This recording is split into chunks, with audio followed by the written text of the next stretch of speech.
guys! Okay, hey guys, what's up? My name is Hannah. Hello.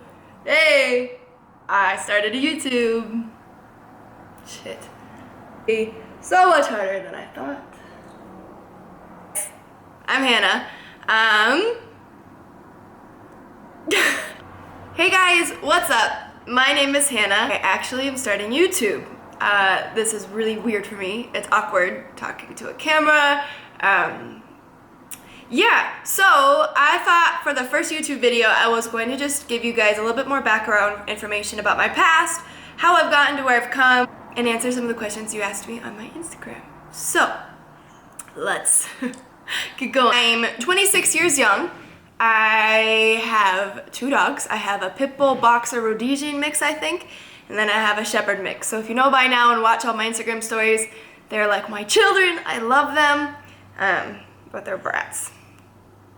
They get into trouble all the freaking time, but it's okay because they say dogs take after their owners. So I like to say Missy takes after me and DeSoto takes after his father. Anyway, so I grew up in a household where sports were a really big deal. So I grew up being a gymnast. I was extremely competitive. And I ended up quitting when I was 14 years old because I wanted to do other things. I wanted to branch out. And by doing that, I started doing high school sports. So I did high school gymnastics, diving, and track. That is where the whole process of trying to lose weight initially came in. So my junior year, I got my, this might be too much information, but I got my period. So I was really, really a late bloomer in my period. And that kind of threw my hormones out of whack. And at the time, I didn't know I had hormone issues.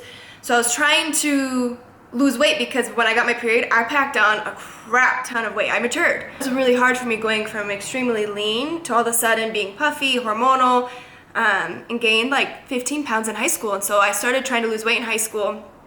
And because I was so naive, I didn't understand how to lose weight or the right way of going about it. So I literally thought, okay, I don't eat and I exercise. So I ate as little as possible and I exercised. And by doing that, I kind of destroyed my metabolism. And then I was getting really discouraged because I wasn't losing weight and everything was becoming more difficult. I lost energy, I was becoming weaker, and I wasn't being as successful in especially my track career. But luckily, God is great. I was recruited to go to a couple schools, but I chose Nebraska. And that kind of was an amazing experience, but at the same time, that confidence that trying to lose weight, have the perfect gymnast body, spiraled out of control, and it got even worse. Gymnast body, our coaches really wanted us to be fit and lean and kind of look the part. And that really wore on my confidence because I couldn't lose weight. So I formed pretty bad eating habits and a horrible relationship with food, as well as some workout disorders. Anytime I would go eat a bag of chips, I felt the need that I needed to go work out for 3 hours to burn them off. And that consumed my life for a whole year, trying to lose weight, be part of the team, get my skills back, and it ended up taking a really big toll. And so it wasn't until I saw a nutritionist back home and realized that I had some pretty heavy hormone disorders. If you're doing everything right, working out hard, you know you're fueling your body and you're still not losing weight, there's a big chance that your hormones might be inhibiting you from being able to lose weight, and that was my problem. So once I started getting my hormones in check and I got my cortisol levels down, I got my free radicals down, I got my deficiencies leveled out, I started losing weight and I felt so much better. Unfortunately, 2 weeks before season, I had a career-ending injury and I dislocated both my elbows and had reconstructive surgery. My world crashed. Having something taken away from you that you've done your whole life was horrible. I didn't know who I was. I had an identity crisis, and that spiraled into major depression. After that, I moved back home to Colorado, and I went to CSU to try to finish out my schooling to get a new start, a fresh start, and I was still in a really dark place. I was trying to work out, trying to lose weight, and nothing was working, and the only thing that I was living off of was the faith that I could get better. But I was miserable. I was a miserable person to be around. I wasn't happy. I was hurting. I was really hurting. During that time, I got in a really bad car accident where I should have died. I actually rolled my car off a cliff. My car rolled 4 times down. Yes, I broke the windshield in my side window with my head. I wasn't wearing a seatbelt, and I should be dead. At that point in time, I realized, holy moly, life is not guaranteed. I'm worthy. I'm here for a reason. And that kind of kickstarted my self-love journey, and from there, everything kind of had a positive snowball effect. I can't preach enough about self-love. It's what saved my life, and it's what transformed me from the inside out. So part of the reason I kicked off my weight loss journey is I lost my car.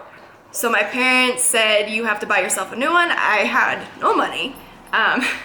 So I waitressed, and I rode my bike everywhere. And I started losing weight by riding my bike everywhere, and that kind of kickstarted the feeling of the endorphins kicking and loving the fact that I can run and I can bike, and I was losing weight in the process, and it became enjoyable for me. There I kind of branched out into the gym again, and that's how I started my Instagram.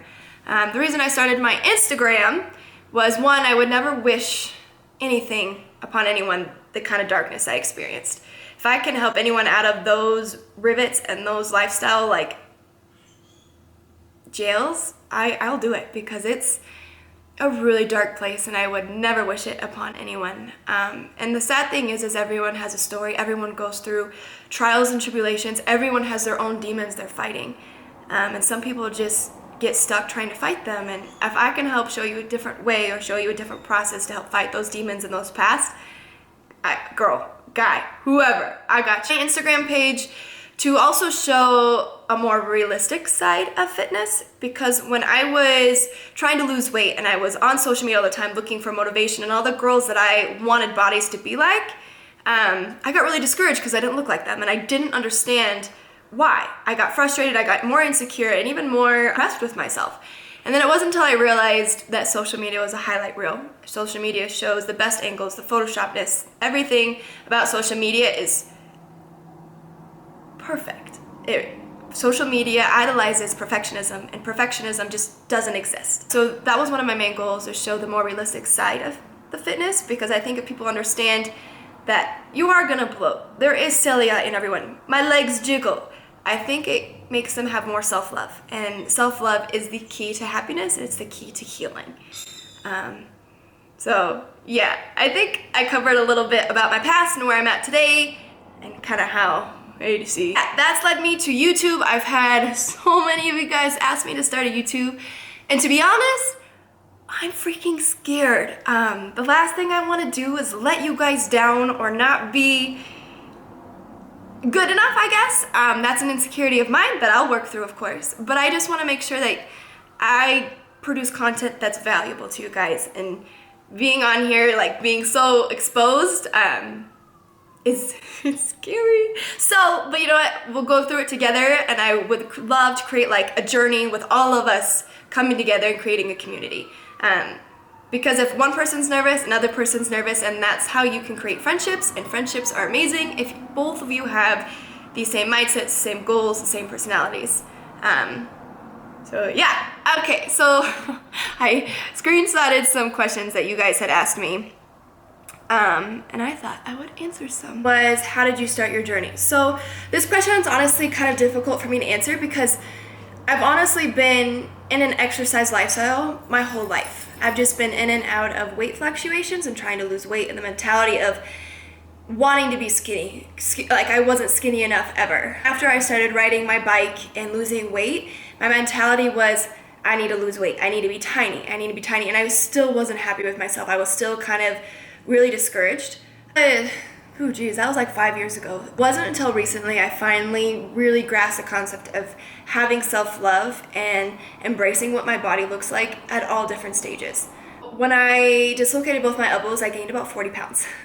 So as you can imagine, as a girl that was trying to lose weight and who wasn't skinny enough, who wasn't beautiful enough, who wasn't good enough, gaining that 40 pounds made me feel, I hated my body. I thought I was disgusting, which is, having that come out of my mouth makes me really sad. It's discouraging. It's, in this day and age, the fact that we put so much emphasis on how we look is so sad, and I want to break that, because it doesn't matter if you're a size 0 or you're a size 14. If you don't have self-love, you're never going to be satisfied with either. And I've kind of lived in both of those phases. I wasn't happy when I was heavier, and I wasn't happier when I was skinnier. I was finally happy when I learned I was beautiful, I was strong, I was created for a reason. And that is what self-love is truly seeing who you are as a person and what you have to offer, not only to yourself, but to other people. And I think that is so powerful. So yeah.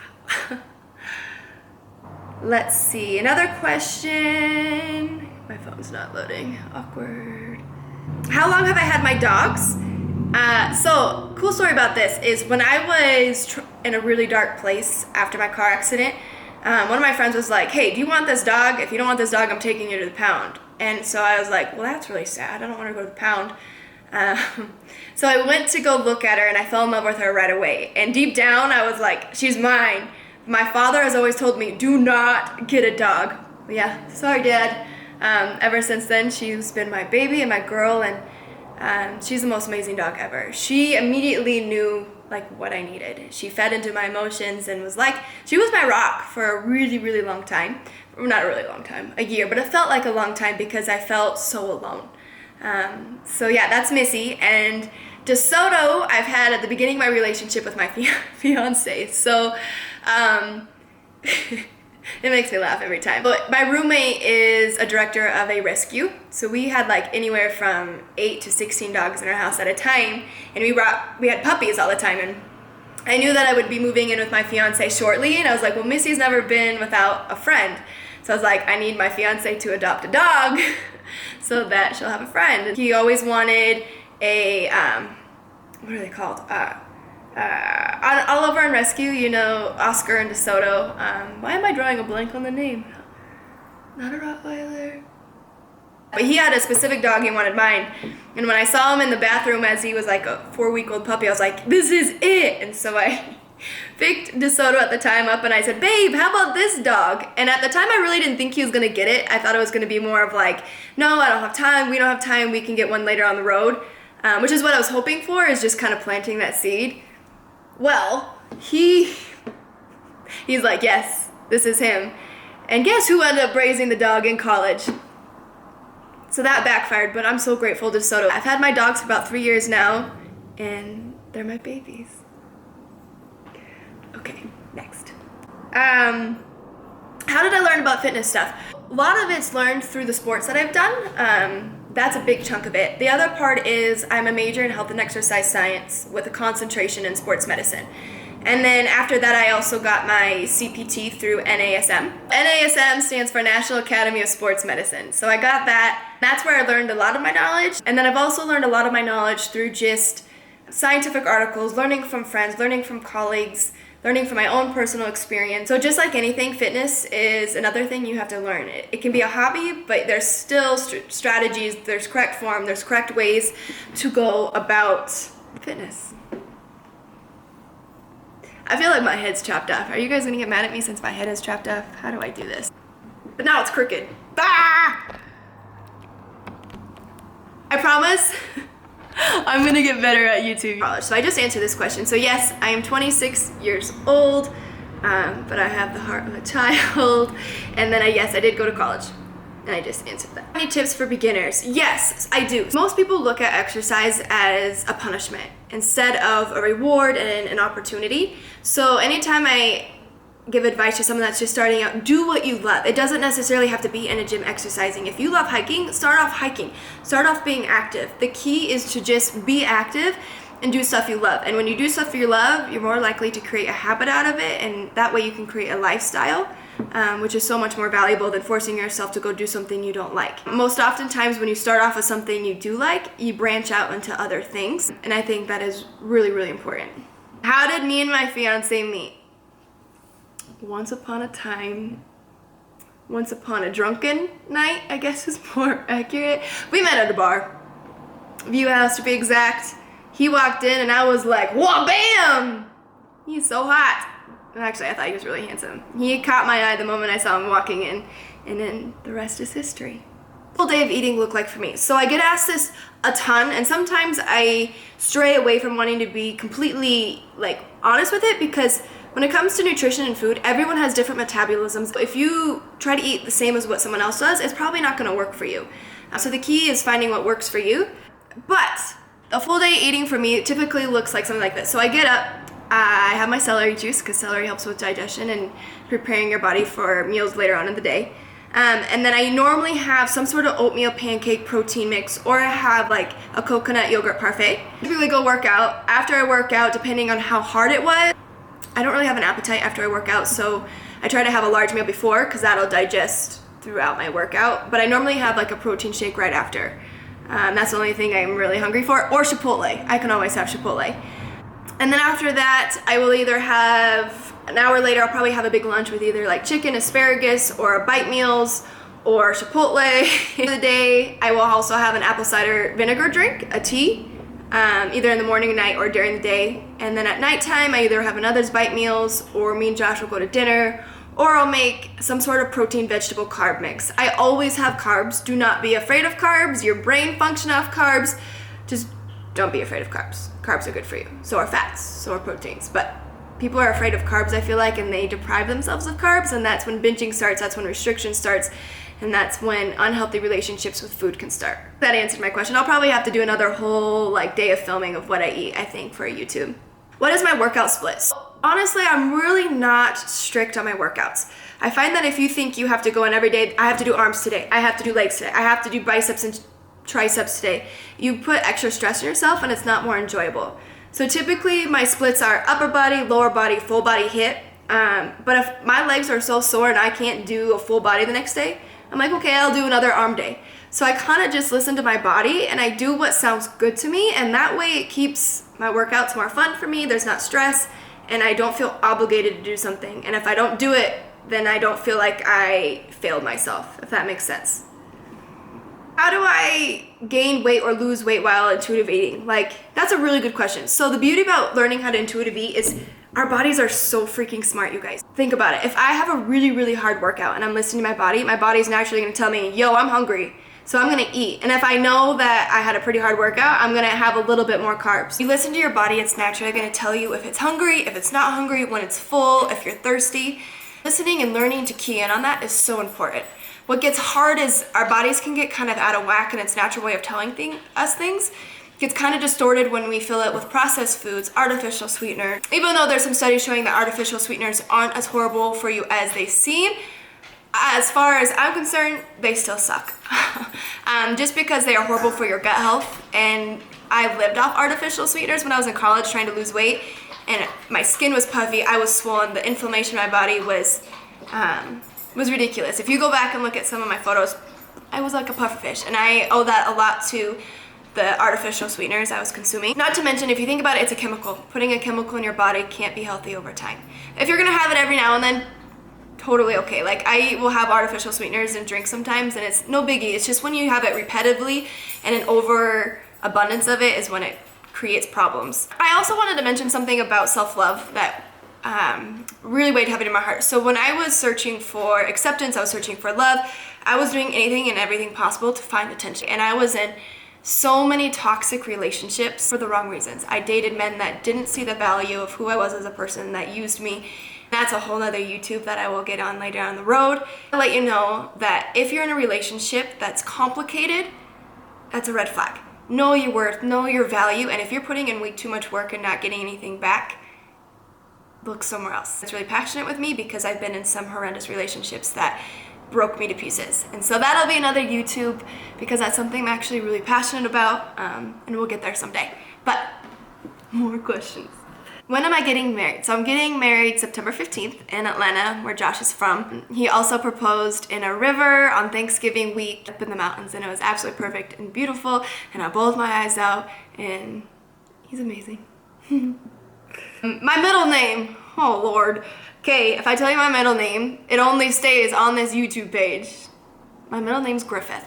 I'm named after my great-great-grandma, who was awesome, and she was a great runner, and yeah. But it's definitely unique and different, and not very many people know it, so. What are some of the best ab workouts you can do home? So abs are the easiest thing to work at home. So being a gymnastics coach, being a gymnast, all of our abs were on the ground most of the time, unless they were on like the stall bars.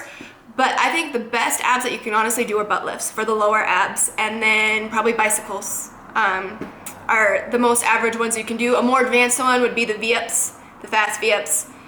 yeah, there's a ton of abs you can do. I can make videos if you would love of just home abs. I would be more than happy to do that. Have I always been an intuitive eater? Absolutely not. So I tracked macros, I counted calories, I've done the whole shebang. I've done the whole keto diet thing, the no carb thing, and all of them made me miserable. All of them put me in a really unhealthy relationship with food. So I started associating good foods and bad foods by doing that process. I'm not saying calorie counting and all those things isn't a bad thing. It just, for me personally, was really detrimental to my mental health. I think counting calories is an awesome, well, more so macros, is an awesome way to, hey, be nice. Calories and macros are a great way to initially start seeing portion sizes and how much is in actually food. But I think over time it can create unhealthy relationships with food and obsession with how much you're eating, which isn't always the best thing. I honestly don't know where I just left off. My dogs jumped over the fence to my neighbors, so I was out there real quick and I gotta get going because I have to pick up my fiance from the airport. I will see how good this video gets put together. If not, I will make more because my hair's in my face. If not, I'll try to do more videos recently. Actually, I don't know what I'm talking about. Well, I hope you guys enjoyed this video. I hope I gave you some insight to my past and where I am as a person. I gotta go pick up my fiance. Cut this video short. I'm so sorry. I hope I gave you some valuable information. If not, please give me feedback because, guys, this is my first video. I know nothing about YouTube. I know nothing about the YouTube world. I don't even have my own YouTube until now. So I will learn my best for you and get good stuff out there and learn how to be cool on the tube. Yeah, so I think this is when I say, like, please go subscribe, like, comment, all those things. Yeah, I don't really know. So you guys know better than me. So yeah, adios.